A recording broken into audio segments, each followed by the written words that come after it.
The hourglass gift. Sarah Madison had always prided herself on being busy.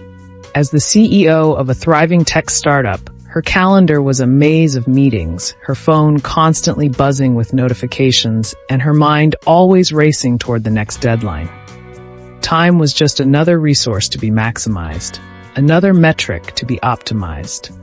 On her 40th birthday, she received an unusual package from her grandmother, Eleanor, who had passed away a month earlier. Inside was an antique hourglass with golden sand and a letter that read, "My dearest Sarah, by the time you read this, I'll be gone."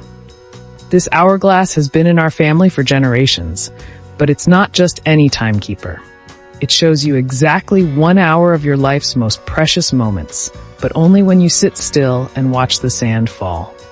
You were always my brightest star, but lately I've watched you burn yourself out trying to shine for everyone else. Remember, darling, time isn't just money, it's life itself.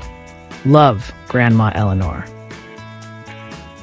Sarah almost dismissed it as one of her grandmother's whimsical notions, but something made her pause.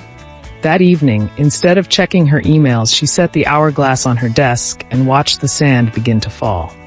As the first grains descended, the air around her shifted, and suddenly she was 8 years old again, sitting on her grandmother's porch, learning to make origami cranes. She could smell the jasmine blooming in the garden, feel the warm summer breeze, and hear her own childish laughter as Eleanor taught her to fold the paper just so.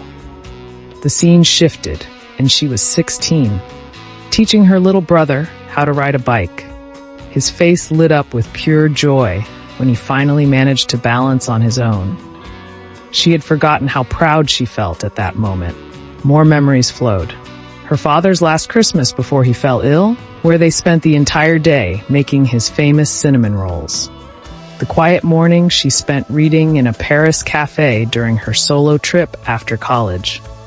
The day she taught her niece to play the piano, watching tiny fingers press the keys with determination.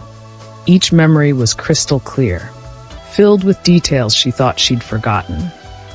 But what struck her most was that none of these moments involved deadlines, meetings, or professional achievements. They were simple moments of connection, of presence, of just being. When the last grain of sand fell, Sarah found her cheeks wet with tears. She looked at her phone, still buzzing with notifications, and for the first time in years, she simply turned it off. The next morning, Sarah made some changes. She blocked out unavailable time in her calendar, not for meetings or calls, but for life itself. She started having weekly dinners with her brother's family, took up origami again, and even planted a jasmine bush in her garden. Her company didn't suffer. In fact, it thrived, because she began making decisions not just with time efficiency in mind, but with wisdom and perspective. She started encouraging her employees to take their vacation days, to leave work at reasonable hours, to be present for their own precious moments. Years later, when people asked about her success, Sarah would smile and share her grandmother's wisdom. Time isn't just money, it's life itself, and life happens in moments, not minutes. The antique hourglass still sits on her desk, though she never again saw the magical memories it showed her that night. She doesn't need to. Now she understands that the real magic isn't in watching time pass, but in truly living it.